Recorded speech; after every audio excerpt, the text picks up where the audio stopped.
আসসালামু আলাইকুম প্রিয় দর্শক, আবারও একসাথে ধেয়ে আসছে দুটি ভয়ঙ্কর ঘূর্ণিঝড় শক্তি ও মন্থা। একটি আরব সাগরে এবং আরেকটি বঙ্গোপসাগরে অবস্থান করছে। ইতিমধ্যেই এর প্রভাব পড়তে শুরু করেছে উপকূলীয় এলাকাগুলোতে। এদিকে ভোলা জেলায় আকাশ মেঘাচ্ছন্ন থাকার পাশাপাশি বঙ্গোপসাগর উত্তাল থাকায় মেঘনা নদীতে বেড়েছে পানি। পরিস্থিতি মোকাবেলায় পূর্ব প্রস্তুতি নিতে শুরু করেছে প্রশাসন। তবে এর প্রভাব ভোলার আকাশে ঘুমোটো ভাব সৃষ্টি করেছে। থেমে থেমে সাগর উত্তাল থাকায় মেঘনা নদীতে বেড়েছে পানি। তবে পরিস্থিতি মোকাবেলায় প্রস্তুতি জেলা প্রশাসন। স্থাপন করা হয়েছে 869টি আশ্রয় কেন্দ্র এবং 14টি মাটির কিল্লা, 8টি কন্ট্রোল রুম এবং গঠন হয়েছে মেডিকেল টিম। এছাড়াও জেলায় জেলায় বিচ্ছিন্ন চরগুলোর বাসিন্দাদের নিরাপদ আশ্রয়ে সরিয়ে আনার ব্যবস্থাও করা হচ্ছে।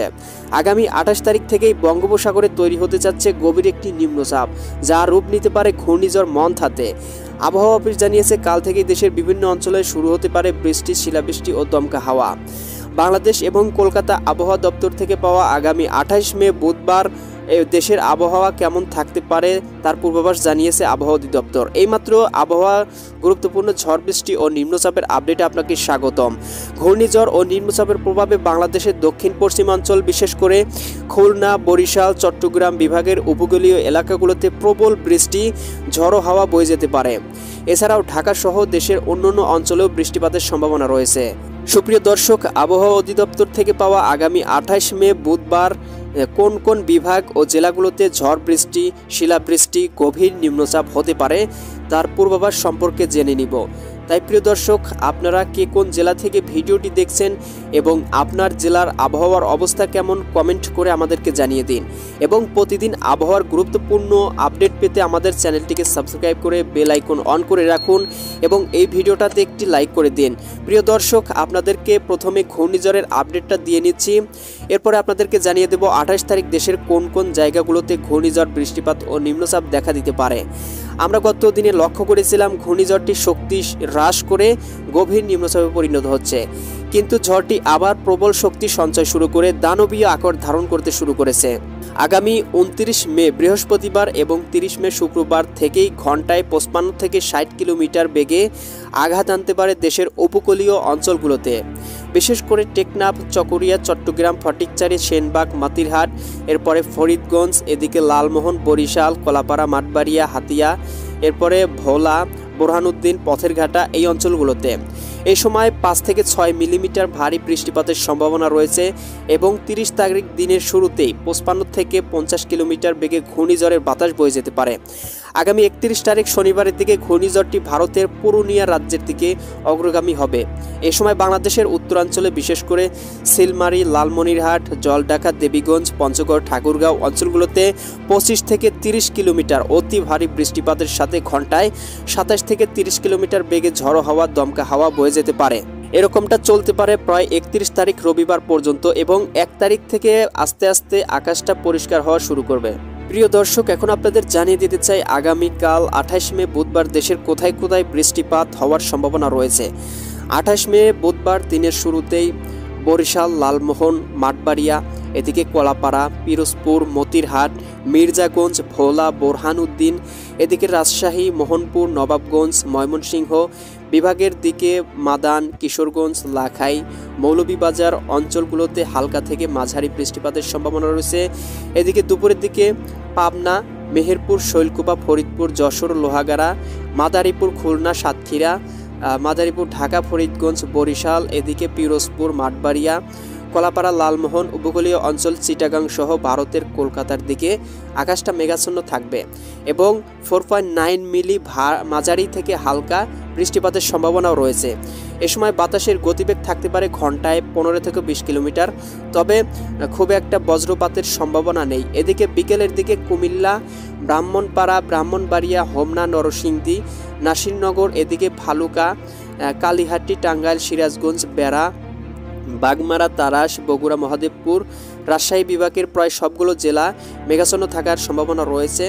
রংপুরের দিকে চিলমারি, চররাজীবপুর অঞ্চলগুলো ও আকাশে মেঘ দেখা যাবে। এ সময় 10.4 মিলিমিটার বৃষ্টিপাত ও ঘন্টায় 7 থেকে 10 কিলোমিটার ঝড়ো বাতাস বয়ে যেতে পারে।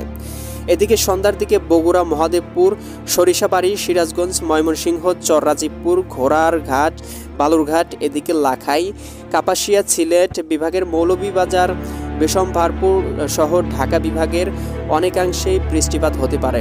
মধ্যরাতের দিকে দেশের উত্তরাঞ্চলের রংপুর বিভাগ, পঞ্চগড়, ঠাকুরগাঁও, দিনাজপুর, জলঢাকা, দেবীগঞ্জ, সৈয়দপুর অঞ্চলগুলোতে হালকা বৃষ্টিপাতের সম্ভাবনা রয়েছে।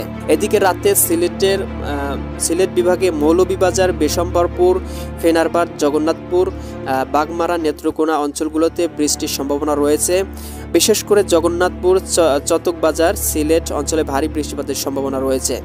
এ সময় প্রায় 13.9 মিলিমিটার ভারী বৃষ্টিপাত হওয়ার সম্ভাবনা রয়েছে।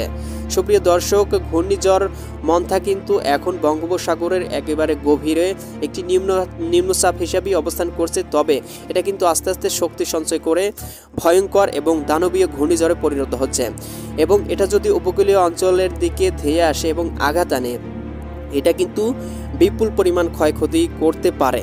তবে এখানে আরব সাগরের যে ঘূর্ণিঝড়টি আছে সেটা কিন্তু আস্তে আস্তে বঙ্গোপসাগরের মন্থা ঘূর্ণিঝড়ের সাথে কিন্তু একত্রিত হয়ে আরও অনেক বেশি শক্তিশালী ঘূর্ণিঝড়ে রূপান্তরিত হচ্ছে। সুপ্রিয় দর্শক, আপনারা কিন্তু ঘূর্ণিঝড়ের সতর্ক সম্পর্কে আগে থেকেই প্রস্তুতি নিয়ে রাখতে পারেন। বিশেষ করে যারা উপকূলীয় অঞ্চলগুলোতে আছেন তারা অবশ্যই পূর্ব প্রস্তুতি নিয়ে রাখবেন। জেলা প্রশাসন কিন্তু ইতিমধ্যেই তাদের কার্যক্রম শুরু করে দিয়েছে, মেডিকেল টিম সহ গঠন করা সহ বিভিন্ন আশ্রয়কেন্দ্র সহ, এবং যারা উপকূলীয় চর এলাকায় বসবাস করে বিচ্ছিন্নভাবে তাদেরকে কিন্তু আশ্রয় কেন্দ্রে সরিয়ে আনতে শুরু করেছে। তার সাথে কিন্তু দর্শক বন্ধুরা, আপনারা কিন্তু জানেন যে 30 তারিখের পরে 31 তারিখ পর্যন্ত কিন্তু এই ঘূর্ণিঝড়ের তাণ্ডব চলবে, এবং এরপরে 1 তারিখ থেকে কিন্তু আকাশটা পরিষ্কার হওয়া শুরু করবে। 1 তারিখ থেকে 4 তারিখ কিন্তু হালকা মেঘমালা থাকার সম্ভাবনা রয়েছে। এরপরে 4 তারিখ থেকে কিন্তু আকাশটা আস্তে আস্তে পরিষ্কার হওয়া শুরু হবে, এবং ঈদের দিন অর্থাৎ 7 তারিখে কিন্তু আকাশটা প্রায় পরিষ্কারই দেখা যাবে। সুপ্রিয় দর্শক, ঈদের দিন আকাশটা পরিষ্কার থাকার সম্ভাবনা রয়েছে। সেই সাথে কিন্তু ঈদের কয়েকদিন পর থেকে আবারও কিন্তু বঙ্গোপসাগরে একটা নিম্নচাপ দেখা দিতে পারে, যেটার কারণে কিন্তু আবারও কিন্তু বাংলায় আকাশটা মেঘাচ্ছন্ন এবং বৃষ্টিপাত, ঝড়ো হওয়া এগুলো কিন্তু বয়ে যেতে পারে। সুপ্রিয় দর্শক, ঘূর্ণিঝড়ের তাণ্ডব কিন্তু ভারতের বেশ কিছু অঞ্চল, কলকাতা, আসাম, মেঘালয়, এই পশ্চিমবঙ্গের যতগুলো রাজ্য আছে প্রায় সবগুলোর ওপর দিয়েই কিন্তু প্রবল আকারে ঘূর্ণিঝড়টা কিন্তু বয়ে যেতে পারে এবং অনেক ক্ষয়ক্ষতি কিন্তু সাধন করতে পারে, এমনটাই জানা গেছে কলকাতা আবহাওয়া অফিস। তো সুপ্রিয় দর্শক, আপনারা কিন্তু অবশ্যই পূর্ব প্রস্তুতি নিয়ে রাখতে পারেন। পরবর্তী আবহাওয়ার আপডেট সবার আগে পেতে আমাদের চ্যানেলটি সাবস্ক্রাইব করে বেল আইকন অন করে রাখুন, আর কমেন্ট করে জানিয়ে দিন আপনার এলাকার বর্তমান আবহাওয়ার অবস্থা কেমন, এবং বন্ধুদের মাঝে শেয়ার করতে ভুলবেন না। আজ এখানেই বিদায় নিচ্ছি, দেখা হবে আবহাওয়া দপ্তরের অন্য কোনো নতুন আপডেটে। সবাই ভালো থাকুন, সুস্থ থাকুন, সতর্ক থাকুন। আল্লাহ হাফেজ।